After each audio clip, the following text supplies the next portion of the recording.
So, a little of everything. In my travels, in my day to day, anything I see, any ideas I might get, I always try to find a way to implement it into breakfast, whether it's an idea from a dinner restaurant or Italian, or in my travels, like I mentioned, just finding a way to make it into breakfast and create a breakfast dish out of the same idea. Welcome to Business Ninjas, brought to you by WriteForMe, where you'll hear from business leaders who are out there growing their business and slaying it every day. Learn from the masters. Let's get started.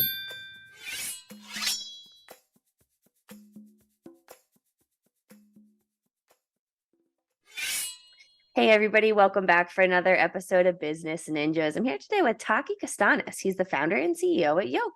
Taki, welcome to the show. Thanks for having me. Yeah, excited to have you. So Taki, why don't you start and tell us a little bit about yourself? All right. So, like you mentioned, I'm the founder and CEO of Yolk. It's a breakfast chain, currently up to 18 locations in 4 states. I grew up in the business. My parents had restaurants growing up. Started bussing tables at the age of 6 or 7, probably, doing homework after school in the booths. That was my life when I was young, and turned into this. I'm still doing it. That's fantastic. I've been waiting tables my whole life. I still bartend on the side, so Sure. I'm married to the service industry as well. But that's awesome. So tell me a little bit more about Yolk. So I started the concept in 2006.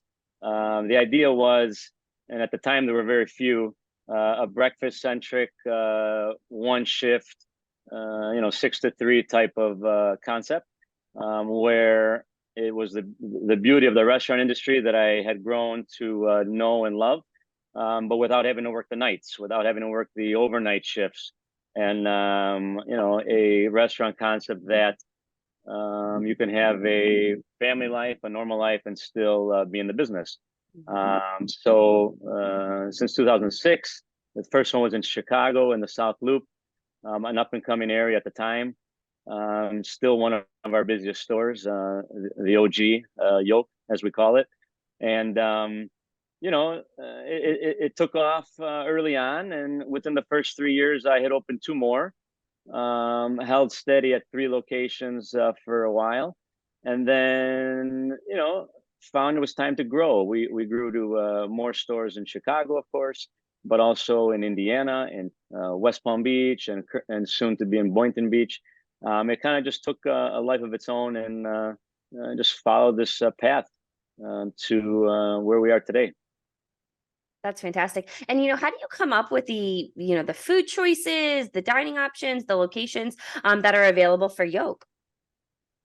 So, a little of everything. In my travels, in my day to day, anything I see, any ideas I might get, I always try to find a way to implement it into breakfast, whether it's an idea from a dinner restaurant or Italian, or in my travels, like I mentioned, just finding a way to make it into breakfast and create a breakfast dish out of the same idea. Yeah. I have a team that I also have that helps me with that now, menu design and new items.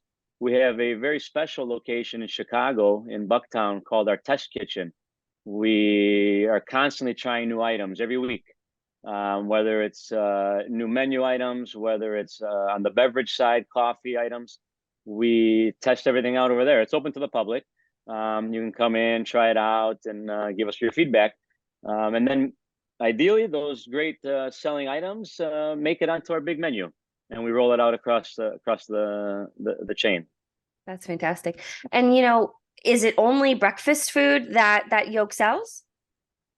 That's a great question. Many people think of us as the breakfast spot, and they don't think that we do a fantastic lunch. We have burgers, salads, wraps, and sandwiches. Very, very good lunch menu as well. With a name like Yolk, come in for the breakfast, but don't forget that we have lunch as well. I love it. That's great. So, obviously during COVID, there was a shift to, a lot more of an online demand for food. How did COVID affect the company and that shift for, that online demand? So COVID affected all companies, all industries, as you know, um, restaurants had to pivot into online, into deliveries. We were maybe we were prepared for that. We had some technology already in place, obviously not knowing the pandemic was coming, but we were prepared for QR payments at the tables and online delivery services.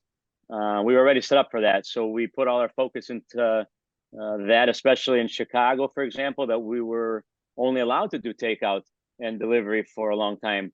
The dining rooms were closed. So we were prepared for that as best as possible, and saw a huge, obviously, the trend of our customer base to order through these third-party platforms, through our own app, through our website. Now, with the dining rooms open again and all our restaurants are fully operational once again, it seems like that trend is still continuing. The customers still do enjoy the ease of getting on your phone and placing an order and it shows up at your doorstep. However, it's softened up a little bit since they're able to come in and dine with us again. But it is definitely something that I think is going to be around for a long time. This online delivery and takeout situation. So it's helped a lot. It's helped a lot that we were ready for that and we succeeded in doing so during the last few years. And talking about online food delivery, we had obviously a conversation offline kind of about the changes that you've seen. And I want you to kind of explain that to our listeners, that the difference between, maybe what people order online and what they order in the store. Yeah, that's another interesting question. So you would think that you would order the similar item that you would in person.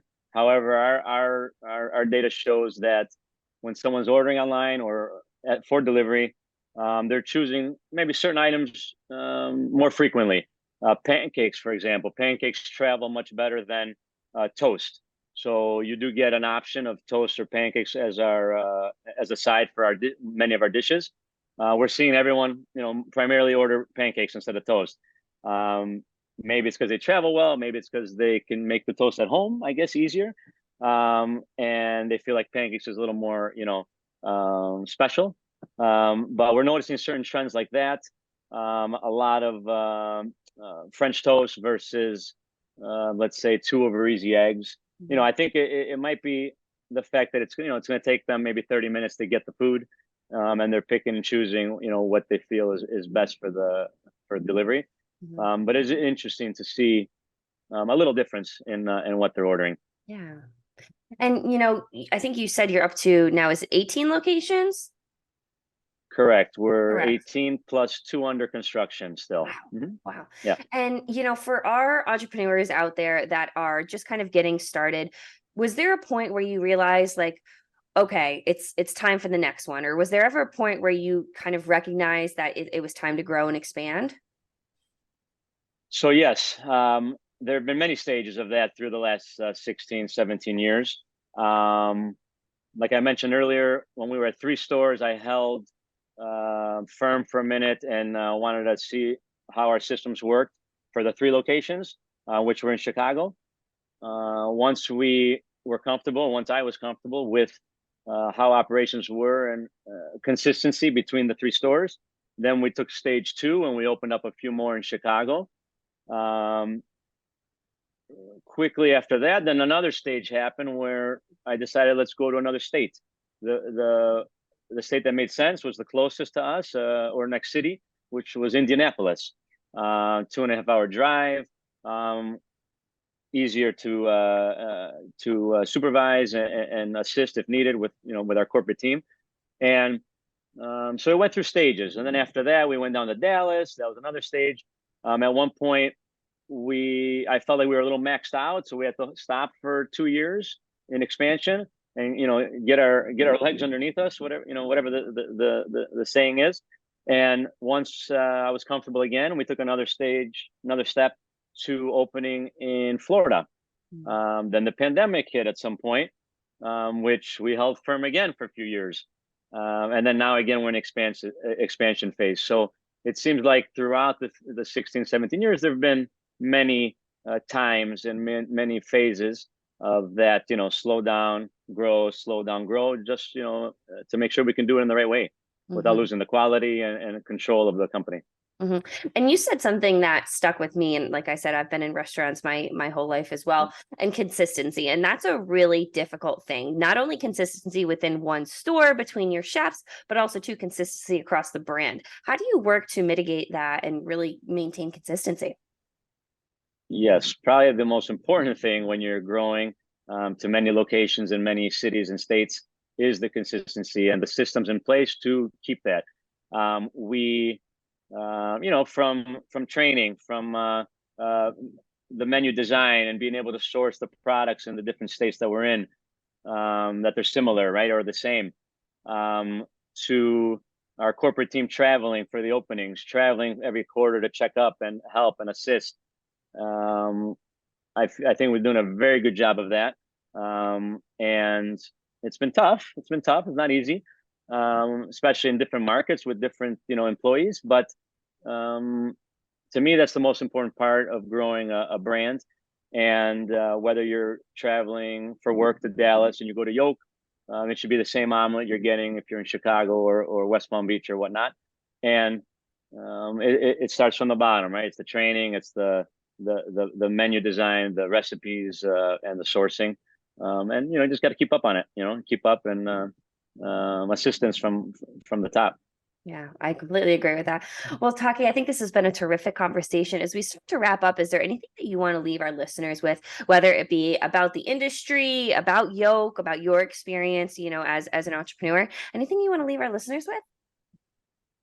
Yeah, I mean, listen, thank you for having me again. This was great.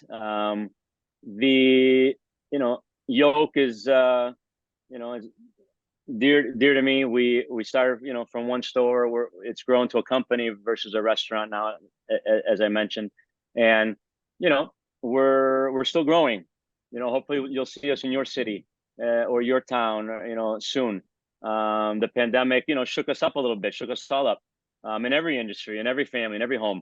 But I'm confident that we're through that, not only as a society, but as a industry and as a brand, as Yolk. And we are, we're prepared to continue our growth and see where it can go. That's fantastic.